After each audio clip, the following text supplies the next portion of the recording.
Hello friends, मैं आज़ाद sir आपका अपना यूट्यूब चैनल आर्ट्स बाय आज़ाद सर में स्वागत है। जैसा कि दोस्तों आप जानते हैं कि आपके पेपर पॉलिटिकल साइंस बहुत ही नज़दीक आ गए हैं।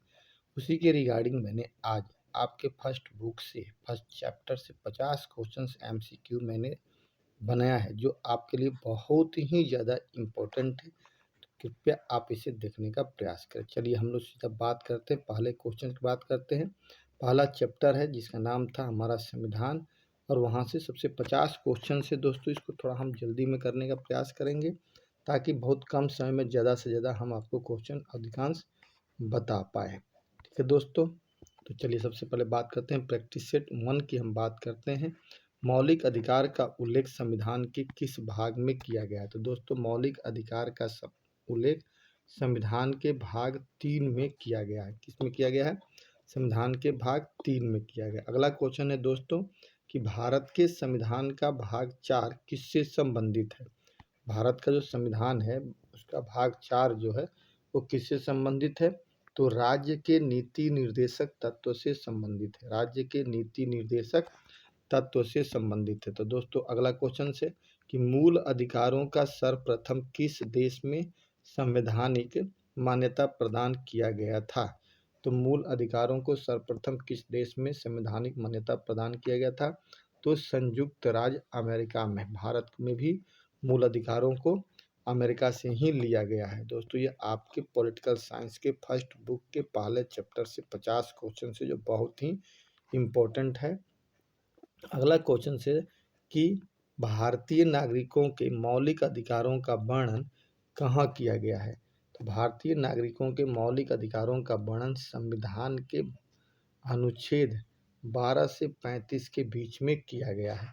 मौलिक अधिकारों का उल्लेख कहाँ किया गया है? संविधान के अनुच्छेद 12 से 35 के बीच में किया गया है। अगला दोस्तों क्वेश्चन है कि भीमराव अंबेडकर ने भारतीय संविधान के किस भाग को सर्वाधिक अलौकिक भाग यानी महत्वपूर्ण भाग बताया था। तो भाग 3 को सबसे महत्वपूर्ण बताया था। यहाँ तक कि इसे संविधान की आत्मा भी कहकर उन्होंने संबोधित किया था। अगला क्वेश्चन से दोस्तों कि भारतीय संविधान द्वारा भारतीय नागरिकों को कुल कितने मौलिक अधिकार प्रदान किए गए थे। अगर सवाल आता है कि कितने अधिकार प्रदान किए गए थे, तो दोस्तों कुल 7 मौलिक अधिकार शुरू में दिए गए थे। लेकिन अगला क्वेश्चन है कि वर्तमान में भारतीय नागरिकों को कितने मौलिक अधिकार प्राप्त हैं। तो वर्तमान में भारतीय नागरिकों को 6 मौलिक अधिकार प्राप्त हैं। कितने मौलिक अधिकार प्राप्त हैं? 6 मौलिक अधिकार प्राप्त हैं। अगला क्वेश्चन है दोस्तों कि मौलिक अधिकारों को लागू करने का दायित्व किसके पास है। तो मौलिक अधिकारों को लागू करने का दायित्व उच्चतम न्यायालय और उच्च न्यायालय इन दोनों के पास होता है। इस प्रकार इसका उत्तर सी हो जाएगा, उपरोक्त दोनों ही। अगला क्वेश्चन से दोस्तों मौलिक अधिकारों के बारे में सुनवाई करने का अधिकार निम्न को प्रदान किया गया। किसको प्रदान किया गया है? तो सर्वोच्च न्यायालय और उच्च न्यायालय दोनों को दिया गया। इस प्रकार इसका आंसर क्या हो जाएगा? डी हो जाएगा कि उपरोक्त दोनों को ही मिला है। सर्वोच्च न्यायालय और उच्च न्यायालय दोनों ही क्या कर सकते हैं? मौलिक अधिकारों के बारे में सुनवाई कर सकते हैं। अगला क्वेश्चन से दोस्तों संविधान में उद्घोषित मौलिक अधिकारों में संशोधन किया जा सकता है केवल किसके द्वारा किया जा सकता है? केवल संसद के द्वारा ही मौलिक अधिकारों में संशोधन किया जा सकता है। किसके द्वारा किया जा सकता है? केवल संसद के द्वारा ही संशोधन किया जा सकता है। अगला क्वेश्चन से दोस्तों भारतीय नागरिकों को प्रदान किए गए मूल अधिकारों को क्या कर सकते हैं? निलंबित नहीं किया जा सकता है, निलंबित किया जा सकता है। किसी भी परिस्थिति में निलंबित नहीं किया जा सकता है कि कुछ भी संभव नहीं है। निलंबित नहीं किया जाता है केवल 2 चीज़ों को छोड़ करके। ठीक है दोस्तों, ठीक है, किया जा सकता है, सॉरी निलंबित किया जा सकता है। आर्टिकल 20 और 21 को निलंबित नहीं किया जा सकता है। अगला कह रहा है कि मूल अधिकारों पर आवश्यक प्रतिबंध लगाने का अधिकार किसको है। तो मूल अधिकारों पर आवश्यक प्रतिबंध लगाने को न्यायपालिका के पास अधिकार, सॉरी राष्ट्रपति के पास है, जो उस पर प्रतिबंध लगा सकते हैं। ठीक है दोस्तों, अगला क्वेश्चन से राष्ट्रपति उसका मूल अधिकारों को परिवर्तित करने की शक्ति प्राप्त है। किसके पास? तो मूल अधिकारों को परिवर्तित करने की शक्ति उच्चतम न्यायालय और उच्च न्यायालय इन दोनों को ही प्राप्त है। अगला क्वेश्चन है दोस्तों कि भारतीय संविधान में प्रदत्त मूल अधिकारों को निलंबित करने की सत्ता किसके पास है जी? तो निलंबित कौन कर सकता है? उसको राष्ट्रपति निलंबित कर सकता है। अगला क्वेश्चन से दोस्तों थोड़ा हम जल्दी जल्दी बता रहे हैं ताकि 50 क्वेश्चन से आपको बहुत ही कम समय में अधिक से अधिक याद हो पाए। दोस्तों अगला कह रहा है कि निम्नलिखित में से भारतीय संविधान के कौन से अनुच्छेद में किसी भी रूप में अस्पृश्यता के निषेध के प्रावधान किए गए हैं? तो आर्टिकल 19 में अस्पृश्यता को खत्म करने की बात, आर्टिकल 17 में अस्पृश्यता को खत्म करने की बात की गई, जिसे अनटचेबिलिटी भी कहते हैं। समानता का अधिकार भारतीयों के लिए सुनिश्चित करता है। समानता का अधिकार सुनिश्चित करता है। धार्मिक समानता, आर्थिक समानता, सामाजिक समानता, उपरोक्त सभी।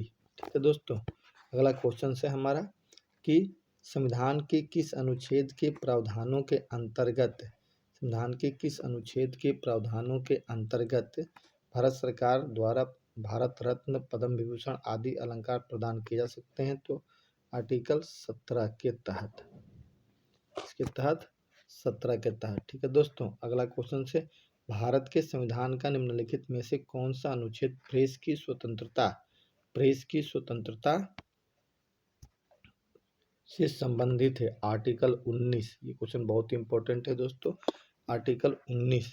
अगला कह रहा है कि निम्नलिखित में से कौन सा अधिकार मौलिक अधिकार नहीं है? निम्नलिखित में से कौन सा अधिकार जो है वो एक मौलिक अधिकार नहीं है? तो भाषण और अभिव्यक्ति का अधिकार भी मौलिक अधिकार है। संगठन बनाने का भी अधिकार है। पुरुष और स्त्रियों को समान काम के लिए समान वेतन पाने का अधिकार, ये एक मौलिक अधिकार नहीं है। यह कैसा अधिकार है?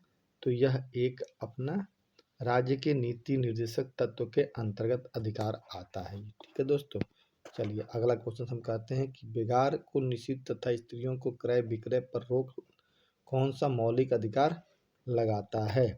तो यह लगाता है शोषण के विरुद्ध अधिकार, आर्टिकल 23-24। ठीक है, शोषण के विरुद्ध अधिकार। अगला क्वेश्चन से संवैधानिक उपचारों का अधिकार है किसे कहा गया है? आर्टिकल 32 को संवैधानिक उपचारों का अधिकार कहते हैं। बहुत ही इंपॉर्टेंट क्वेश्चन से ये, संवैधानिक उपचारों का अधिकार किसमें कहा गया? आर्टिकल 32 में कहा गया। भारतीय संविधान के अनुसार संपत्ति का अधिकार है। भारतीय संविधान के अनुसार संपत्ति का अधिकार कैसा अधिकार है? तो एक विधिक अधिकार है, यानी एक कानूनी अधिकार है, जिसे 44वें संविधान संशोधन के द्वारा एक कानूनी अधिकार बना दिया गया था। अगला क्वेश्चन है दोस्तों की मौलिक अधिकारों को लागू करने के लिए निम्नलिखित में से किसी न्यायालय द्वारा क्या जारी किया जाता है? तो न्यायालय द्वारा रीट समादेश जारी किया जाता है, जो टोटल 5 रीट हमारे होते हैं। अगला क्वेश्चन है दोस्तों कि निम्न में से कौन सा जोड़ा अनुकूल नहीं है, मतलब गलत है? तो दोस्तों इसमें आपको हम बता दें कि इसमें कौन सा, तो 14 में विधि के अनुसार समानता सही है, 16 में अवसर, 17 गलत है, क्योंकि 17 में अनटचेबिलिटी यानी अस्पृश्यता का अंत कहा गया है। इसमें क्या करा है? उपाधियों का समापन कहा गया है। ठीक है दोस्तों, ये सी आपका गलत है। अगला उच्चतम न्यायालय द्वारा कितने प्रकार के रीट जारी किए जाते हैं? तो उच्चतम न्यायालय द्वारा 5 प्रकार के रीट जारी किए जाते हैं। बहुत ही इंपॉर्टेंट क्वेश्चन है दोस्तों, सारे ये बुक से ही हमने क्वेश्चंस बना रखे हैं। अगला क्वेश्चन कह रहा है कि भारत के संविधान में संवैधानिक उपचार का अधिकार निम्नलिखित में से किस अनुच्छेद में दिया गया है? तो आर्टिकल 32 में संवैधानिक उपचारों की बात किया गया है। ठीक है दोस्तों, अगला क्वेश्चन से कि कारखाना अथवा खाने में कोई भी व्यक्ति नियुक्त नहीं किया जा सकता जब तक उसकी आयु 14 वर्ष हो, यानी 14 वर्ष से कम बच्चों को उसमें नियुक्त हम नहीं कर सकते हैं। ठीक है, अगला क्वेश्चन से दोस्तों भारतीय संविधान के अनुसार जीवन का अधिकार एक कैसा है? एक मौलिक अधिकार है। भारतीय संविधान के अनुसार जीवन का अधिकार एक मौलिक अधिकार है। अगला क्वेश्चन है दोस्तों कि निःशुल्क शिक्षा का अधिकार कुछ सीमाओं के अंतर्गत मौलिक अधिकार के रूप में क्या है? गारंटी है। मौलिक अधिकार के रूप में इसकी गारंटी दी गई है। अगला क्वेश्चन है कि मूलभूत अधिकारों को की सूची में किस संविधान संशोधन द्वारा संपत्ति के अधिकार को हटाया गया था। तो 44वें संविधान संशोधन के द्वारा संपत्ति के अधिकार को हटाया गया था। ठीक है दोस्तों, 1978 में। अगला क्वेश्चन है कि भारत में संपत्ति के अधिकार को अब माना जाता है। तो भारत में संपत्ति के अधिकार को अब एक कानूनी अधिकार या विधिक अधिकार माना जाता है। अगला क्वेश्चन है दोस्तों कि भारतीय संविधान में वर्तमान में कितनी अनुसूचियां हैं। वर्तमान में कितनी अनुसूचियां हैं? तो भारतीय संविधान में वर्तमान में टोटल, शुरू में 8 अनुसूचियां थी, अभी वर्तमान में टोटल 12 अनुसूची हैं। कितने हैं? 12 अनुसूची हैं, 4 बाद में जोड़े गए हैं। भारतीय संविधान का अनुच्छेद 19 प्रदान करता है, क्या करता है? तो अनुच्छेद 19 जो है वो 6 प्रकार के स्वतंत्रताओं को प्रदान करता है। शुरू में 7 थे, एक उसमें से हटा दिया गया, अभी 6 बचे हुए। अगला क्वेश्चन है कि भारत में संपत्ति के अधिकार को अब माना जाता है। इस क्वेश्चन ये रिपीट हो गया, लेकिन इसको क्या कहते हैं? कानूनी अधिकार माना जाता है। ठीक है दोस्तों, अगला मूलभूत अधिकारों की सूची में किस संविधान संशोधन और संपत्ति के अधिकार को हटाया गया था? तो 44वें संविधान संशोधन के द्वारा 1978 में हटाया गया था। क्वेश्चन एक रिपीट हो गया है दोस्तों। अब कह रहा है कि डॉक्टर भीमराव अंबेडकर ने संविधान का हृदय और आत्मा किसे कहा था?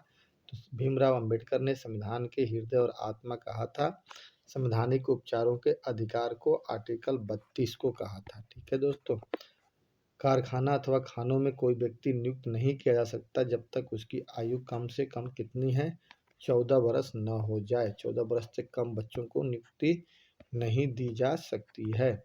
प्रेस की स्वतंत्रता भारतीय संविधान के किस अनुच्छेद में वर्णित है? तो प्रेस की स्वतंत्रता भारतीय संविधान के आर्टिकल 19 में वर्णित है।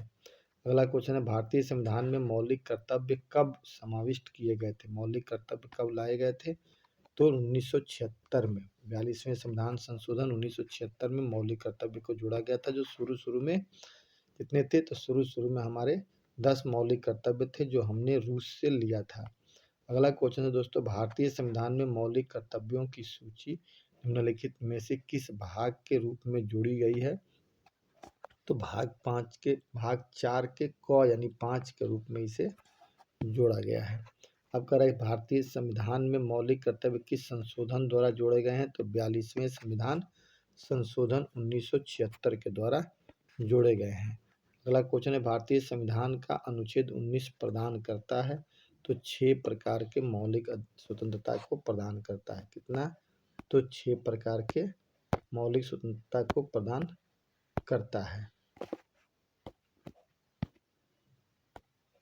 कितना करता है? 6 प्रकार के मौलिक स्वतंत्रता का प्रदान दोस्तों करता है। अगला क्वेश्चन है कि निम्नलिखित में से भारत के संविधान का वह अनुच्छेद कौन सा है जो राज्य सरकारों को ग्राम पंचायत संगठित करने का निर्देश करता है? तो वह है आर्टिकल 40। अनुच्छेद 40 में ग्राम पंचायत का उल्लेख किया गया है। ठीक है दोस्तों, अगला क्वेश्चन से भारतीय संविधान सभा के अध्यक्ष कौन थे? तो भारतीय संविधान सभा के अध्यक्ष कौन थे? अस्थायी अध्यक्ष जो थे हमारे डॉक्टर राजेंद्र प्रसाद थे। ठीक है, अगला क्वेश्चन कह रहा है कि संविधान का उद्देश्य प्रस्ताव संविधान सभा में किसने प्रस्तुत किया था? ये बहुत इंपॉर्टेंट क्वेश्चन है दोस्तों, जिसको पंडित जवाहरलाल नेहरू ने प्रस्तुत किया था 13 नवंबर 1946 को। ठीक है दोस्तों, भारतीय संविधान कब लागू हुआ था?